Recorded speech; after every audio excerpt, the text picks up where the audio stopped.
Hello everyone, इस video में gravitation chapter के सबसे पहले न्यूमेरिकल को देखने वाले हैं। ये जो हमारा न्यूमेरिकल होगा ये एक्चुअल में जो भी ग्रेविटेशन से रिलेटेड जितने भी क्वेश्चंस होंगे वो धीरे धीरे इसमें कवर करते चलेंगे। तो हमारा जो सबसे पहला न्यूमेरिकल है वो है the height eight which the weight of a body becomes 1/16 of its weight on the surface of earth having radius capital R is dash. तो यहाँ पर चार ऑप्शंस गिवन है, ए 5R, बी 15R और सी 3R और डी 4R। तो चलिए अब इस सॉल्यूशन को देखते हैं। तो हेलो एवरीवन, मेरा नाम है आयुष और आप सभी का स्वागत है science by Ayush sir YouTube channel पर। तो चलिए अब इस क्वेश्चन के सॉल्यूशन को देखते हैं। तो हमारा जो न्यूमेरिकल 1 है इसका सॉल्यूशन कैसा होगा। सबसे पहले आप कुछ बातें हैं जिसे जान लीजिए कि मान लेते हैं हमारे पास अर्थ है, ठीक है। ये अर्थ है जिसका रेडियस कैपिटल R है और मास कैपिटल M, ठीक है। अब इसमें दो बातें हैं कि जब भी कोई ऑब्जेक्ट हाइट इसके सरफेस से ऊपर की तरफ मूव करता है तो जो एक्सेलरेशन ड्यू टू ग्रेविटी यानी कि जी जो है इसकी वैल्यू चेंज होती जाती है। अगर h हाइट पर आप प्रेजेंट होंगे तो मान लेते हैं वहाँ पर जो एक्सेलरेशन ड्यू टू ग्रेविटी है वो है जी डैश और जो सरफेस पर है वो है जी के बराबर, ठीक। तो अब इस हाइट पर जो जी डैश होगी उसकी वैल्यू कितनी होगी। तो इसके लिए दो इंपॉर्टेंट फॉर्मूले हैं जिसे हमें ध्यान देना चाहिए। सबसे पहला है g dash is equal to g m upon r plus h square, या फिर उसी को लिखा जा सकता है जी यानी कि सरफेस पर जो acceleration due to gravity into r square divided by r plus h का होल स्क्वायर। एक्चुअल में ये फॉर्मूला आपको ध्यान में रखनी चाहिए, ठीक है। और इसका जो डेरिवेशन है वो हमने ग्रेविटेशन के लिए factors affecting acceleration due to gravity topic में इसे हमने कवर कर लिया। अगर आपने नहीं देखा है तो आप उस टॉपिक को प्लेलिस्ट में जाकर जरूर देख लें, ठीक है।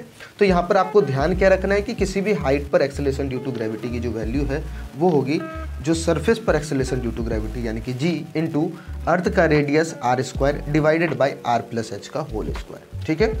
इसी फॉर्मूला का यूज़ करने वाले हैं इस क्वेश्चन के सॉल्यूशन में। अब आइए अब इसके सॉल्यूशन को देखते हैं। अब देखिए हमने क्या एज्यूम किया, let the mass of the body be mkg। मतलब कि इस क्वेश्चन में बोला जा रहा है कि एक ऑब्जेक्ट है हमारे पास, ठीक है, और वो किस हाइट पर चले जाए कि उसका वेट जो है वो 1/16 हो जाए जो कि सरफेस पर है। मान लेते हैं किसी ऑब्जेक्ट का मास m है, ठीक है, और वो सरफेस पर है तो उसका वेट कितना होगा, तो m इंटू जी होगा। लेकिन जैसे ही वो किसी हाइट h पर चला गया तो वहाँ पर उसका वेट चेंज होगा और वो कितना हो जाएगा, m डैश जी हो जाएगा, सॉरी m इंटू जी डैश होगा। मास तो कभी चेंज नहीं होता तो m तो वैसा ही रहेगा, मास में कोई चेंजेस नहीं।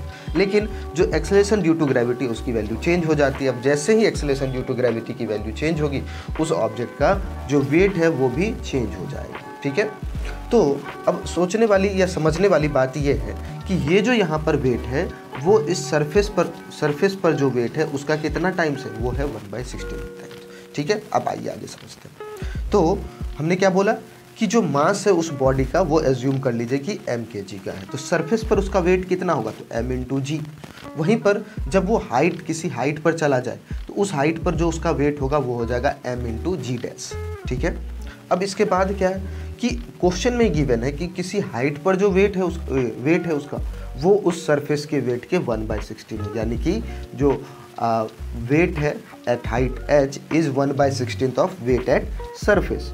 तो यानी कि एम जी डैश किसके बराबर होगा, m g by 1/16 into m g या एम जी बाई 16। तो यहाँ से हमारे पास m तो कैंसिल होगा क्योंकि मास हर एक जगह सेम होता है। मास का मतलब होता है किसी भी सब्सटेंस के अंदर जितने मैटर प्रेजेंट है, quantity of matter present in any substance is called मास। तो मास तो वो पार्टिकल्स जो उसमें प्रेजेंट है वो तो बदल नहीं सकते, आप कितने भी हाइट पर लेकर जाइए, तो मास उसका सेम होता है। तो चेंज क्या होता है, चेंज होता है सिर्फ और सिर्फ एक्सेलरेशन ड्यू टू ग्रेविटी। तो यहाँ पर एक रिलेशन आ गया हमारे पास। और एक्चुअल में किसी भी क्वेश्चन को सॉल्व करने के लिए एक्सेलरेशन ड्यू टू ग्रेविटी से रिलेटेड जितने भी प्रॉब्लम्स होंगे उसे सॉल्व करने के लिए आपको ये ध्यान रखना है कि जो नया मतलब किसी भी हाइट पर जो एक्सेलरेशन ड्यू टू ग्रेविटी है वो आपका होगा जी डैश।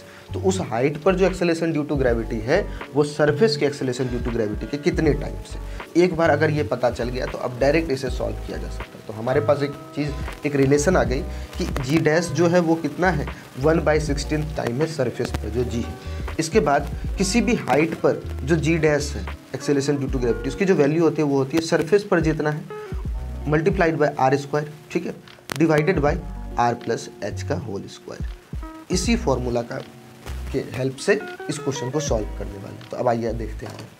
अब इस फॉर्मूला का यूज़ करने वाले कि g dash is equal to g into r square upon r plus h का होल स्क्वायर। अब भी जस्ट हमने देखा कि जो जी डैश है वो क्या है, सरफेस पर जितना एक्सेलरेशन ड्यू टू ग्रेविटी है उसके 16th टाइम, यानी कि जी डिवाइडेड बाई 16।